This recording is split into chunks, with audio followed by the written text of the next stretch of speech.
जय श्री कृष्ण, जय श्री राम।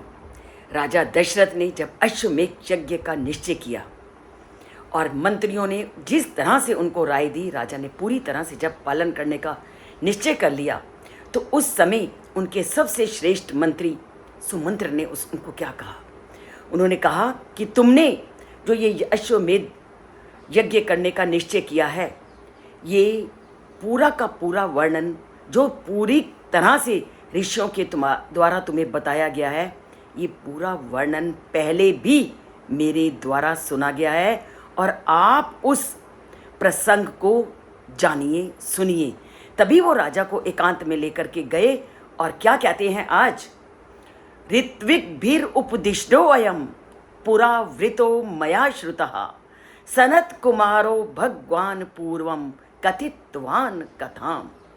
कि वो कहते हैं कि ऋषियों ने जो तुम्हें ये कहा कि पुत्र प्राप्ति के लिए इस अश्वमेध यज्ञ को करो, और ये जो तुम्हें उपाय बताया, ये जो उपाय है ये इतिहास के रूप में कुछ विशेष बात मैंने पहले भी सुनी है। तो ये जो उन्होंने बताया, ये उन्होंने कोई नया नहीं बताया, इसका वर्णन हमारे इतिहास में पहले भी वर्णन किया गया है और उस वर्णन को आपको सुनना बहुत ज़रूरी है। तो ये प्राचीन वृत्तांत यज्ञ करने वाले विद्वान ऋत्विजों द्वारा जो बताया गया है, मैंने उसे पूरी तरह से सुना है और इस कथा का वर्णन ब्रह्मा के पुत्र सनत कुमार ने किया है। ब्रह्मा के 4 पुत्रों का वर्णन मैंने अनेक बार अनेक श्लोकों में किया है। सनत कुमार इत्यादि, ये 4 उनके पुत्र थे और ये चारों ही उनके पुत्र बहुत अधिक विद्वान और अद्भुत शिक्षा इन्होंने ग्रहण की हुई थी। और इस पूरे अश्वमेध यज्ञ का और पुत्र प्राप्ति के लिए हमें क्या करना चाहिए, इसका पूरा विधि विधान से वर्णन ब्रह्मा के पुत्र सनत कुमार ने पहले ही किया है। और आपको अगर इस यज्ञ में सफलता प्राप्त करनी है, इस यज्ञ को पूरे विधि विधान से संपन्न करना है, तो आपको जो मैं अब बताने जा रहा हूँ, सनत कुमार के अश्वमेध और पुत्र प्राप्ति के उस प्रसंग को मेरे से अवश्य ही सुनना चाहिए।